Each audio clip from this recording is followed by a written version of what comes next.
As pessoas geralmente acreditam que são os verdadeiros agentes da ação e, consequentemente, sentem-se responsáveis. Acreditam que podem mudar o mundo e, eventualmente, controlar pensamentos e eventos, um controle que nunca existiu de fato.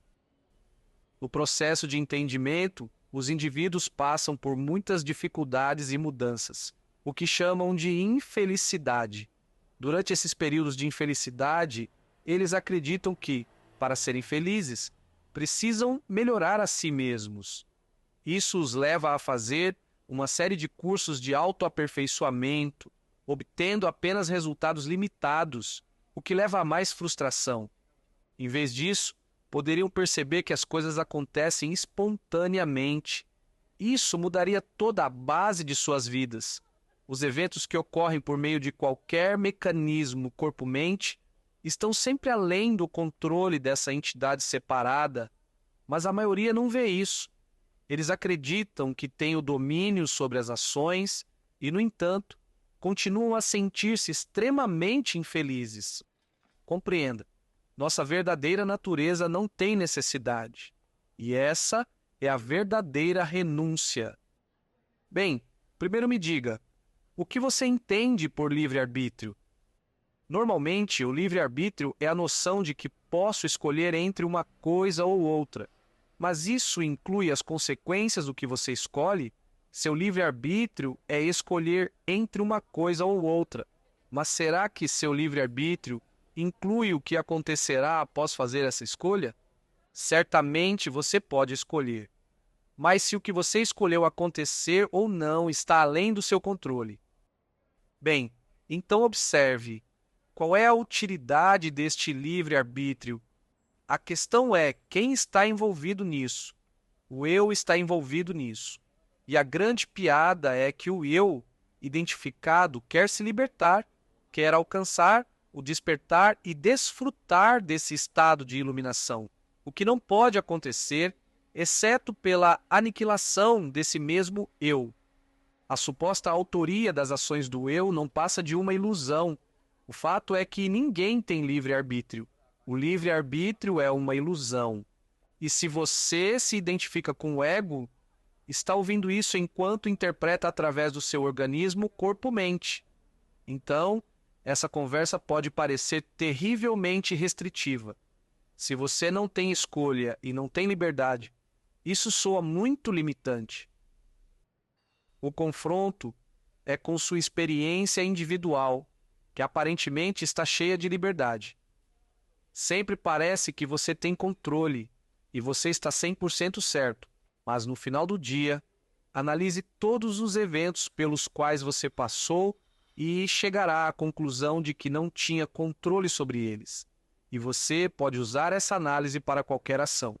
E, no final do dia, se você se analisar profundamente, descobrirá que suas ações não eram suas ações. Então, você chega a uma conclusão de que nenhuma ação é realmente sua. Se você fizer isso dia após dia, uma pergunta deve surgir das profundezas do seu ser. E se eu não estou fazendo nada, então quem é esse eu? E se não sou eu quem faz tudo, quem é esse alguém que parece existir e parece fazer? Essa é a pergunta de Ramana Maharshi. Quem sou eu? E se o ego não existe, então o que existe? Só a fonte existe. A fonte é tudo. Isso é o que existe quando você não está lá como o agente. A mesma conclusão é alcançada através da experiência pessoal. E para entender isso, não é necessário renunciar às nossas atividades. Cumprir nossas atividades cotidianas comuns, sem o senso de autoria das ações, é a melhor preparação para que a iluminação aconteça. A consciência produziu essa peça, a consciência escreveu o roteiro, a consciência está interpretando todos os personagens, a consciência ele está testemunhando. Este é um espetáculo de uma só pessoa. A separação é a ausência de amor. O amor é a ausência de separação. E antes, durante e depois da ilusão da existência só há uma realidade. E o ego está sempre limitado. Nossa única liberdade é a liberdade dessa limitação, a liberdade do ego. O ego é o senso pessoal de autoria nas ações. Portanto, liberdade, em última instância, é a liberdade do senso de autoria pessoal. Aceitar isso é libertar-se do envolvimento pessoal. O envolvimento pessoal é a causa da infelicidade. E a liberdade é entender o fato de que o que quer que esteja acontecendo está além do controle de qualquer um. E o que quer que esteja acontecendo é visto simplesmente como algo que deveria acontecer, e não devido à vontade de algum indivíduo. A liberdade total é o entendimento total de quem eu não sou. Aquele que faz é o entendimento profundo de que eu não sou o agente, o fazedor. Minha compreensão final do Advaita. A vida real é a aceitação do que é, seja o que for. A aceitação do que quer que esteja no momento presente é a não dualidade em ação. A aceitação inclui aceitar que não sou eu quem está fazendo algo. Esteja ciente do ensinamento e não permita que ele tome o controle de você. Aceite o ensinamento, mas não permita que ele o mantenha refém. Isso significa, não pense que aceitação ou não ação é um instrumento que você pode usar. Deixe a aceitação acontecer, não se envolva. A iluminação significa que tudo é um constante acontecer. Então, há uma aceitação de todas as ações como parte do funcionamento da totalidade. E o que muda é a atitude, a perspectiva, o entendimento. O mundo continua e continuará o mesmo. Essa forma espontânea de viver é descrita por Lao Tzu de uma maneira muito bonita. E, a propósito, Ramana Maharshi nunca ouviu falar de Lao Tzu, ele nunca ouviu falar do taoísmo, mas é absolutamente incrível como os ensinamentos dos dois são paralelos. E eles têm que ser, porque o tipo de vida que começa após a iluminação tem que ser o mesmo. E a vida de um sábio é sempre uma vida corajosa. E não por meio de um confronto com ela, mas ao contrário, por meio da aceitação. E essa mudança é a base da vida. E uma vida corajosa não significa confronto com a natureza, mas uma cooperação alegre com os princípios do seu funcionamento. E quando você ouve sobre aqueles que alcançaram isso, nos sábios, você é tomado por uma grande admiração e entende como você faz suas escolhas, em que base você se apoia para tomar suas decisões. E quem escolhe o que você escolhe? O ego escolhe.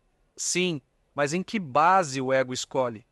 Meu ponto é que o ego faz sua escolha com base na programação que recebeu, o condicionamento do ambiente ao redor sobre o qual você não teve escolha, e o DNA, ou genes sobre os quais você não teve escolha, além do condicionamento recebido do seu ambiente sobre o qual você não teve escolha. Bem, então essas duas coisas que eu chamo de programação, com as quais você fará sua escolha. Se você faz suas escolhas com base no que foi condicionado a pensar que é certo ou errado. E, portanto, se seu livre-arbítrio é baseado em uma programação sobre a qual você não teve controle, então, de que livre-arbítrio estamos falando? E o livre-arbítrio que você tanto valoriza é baseado em algo sobre o qual você não tem controle. Eu volto à questão do ego. Vivendo em sociedade, espera-se que eu faça escolhas. E eu não deveria fazer escolhas? Eu te respondo, claro que sim. Mas o que estou dizendo é para você considerar essa questão. A escolha que você faz é realmente sua escolha ou essa escolha simplesmente acontece? Tudo acontece naturalmente e espontaneamente, simplesmente acontece. E aí reside a magia e o encanto de tudo isso. Não há eu, apenas a profunda convicção: Pai, seja feita a tua vontade, não a minha. Com essa atitude, há a ausência do agente pessoal, do eu, em qualquer atividade. E essa forma de viver se torna naturalmente virtuosa. Então a iluminação acontece. E o que pode acontecer ao mecanismo corpo-mente depois disso é impossível dizer, não há regras. E pode ser que nada aconteça ao organismo corpo-mente e tudo continue exatamente como antes. Ou algo pode mudar. Há aqueles que nunca escreveram e começam a escrever. Outros que tinham medo de falar em público e depois começam a dar palestras. Tudo está apenas fluindo naturalmente. É uma espécie de milagre e tudo faz parte do funcionamento da manifestação. Tudo é um sonho e não há indivíduo além de uma aparência na consciência. E quando você vê o vazio, vê apenas o funcionamento impessoal da manifestação que, simultaneamente, surgiu espontaneamente do não manifesto. E a totalidade de todas as coisas veio do nada. E a única verdade que não é um conceito é um senso de presença, aqui e agora. E esse senso impessoal de presença no momento presente é a única verdade. E essa transformação com o desaparecimento do eu, da pessoa, do quem.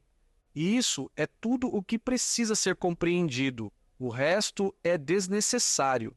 E o que resta? A consciência, aquilo que sempre foi, a plataforma divina, a consciência, a totalidade, o verdadeiro único sujeito, o nada potencial, Deus, ou qualquer nome que você dê a isso. Se você chegar ao vazio, todas essas palavras perdem o sentido. Limitações, iluminação, conhecimento, tudo isso é besteira. Você não precisa disso. Mas se o indivíduo pensa que é um indivíduo, então são necessárias mais palavras. A iluminação é apenas o entendimento de que não há indivíduo tentando entender algo. É uma entrega sem que haja alguém para se entregar. E não está relacionado ao triângulo sujeito, objeto, evento. É apenas um entendimento puro e simples, onde não há mais alguém entendendo. O que estou dizendo é que o entendimento é vertical. Há apenas um lampejo de entendimento do qual o sujeito desaparece. Esse entendimento acontece no momento apropriado para cada um, e ninguém pode saber quando será. Tudo o que posso dizer é que não acontece quando há expectativas. Isso é, enquanto houver um eu, um mim, esperando por isso. O conflito básico na vida é: eu sempre faço tudo certo, então quero minha recompensa. Eles fazem coisas erradas, então merecem ser punidos. Mas a vida não é assim, certo? Isso é muito simples. Se você analisar qualquer ação que considere ser sua ação hoje, descobrirá que é apenas uma reação do cérebro, uma resposta a um evento externo sobre o qual você não tem controle. Um pensamento que surge e você não tem controle sobre o pensamento que surge. Algo que é visto ou ouvido e você não tem controle sobre o que verá ou ouvirá a seguir. E todos esses eventos acontecem sem o seu controle. Então, o que acontece? O cérebro reage ao que é pensado ou à coisa que foi vista, ouvida, provada, cheirada ou tocada. E a reação mental é o que você chama de minha ação. Mas, na verdade, isso é apenas um conceito. E se você é simplesmente a testemunha do pensamento, o cérebro não reage, então não há ação. Isso, como dizem os muçulmanos, Inshallah, é a vontade de Deus que acontece por meio de uma pessoa. Ou nas palavras de Buda, os eventos acontecem, as ações são feitas, mas não há indivíduo que age. Eu realmente posso resumir tudo em uma frase: seja feita a tua vontade e não a minha.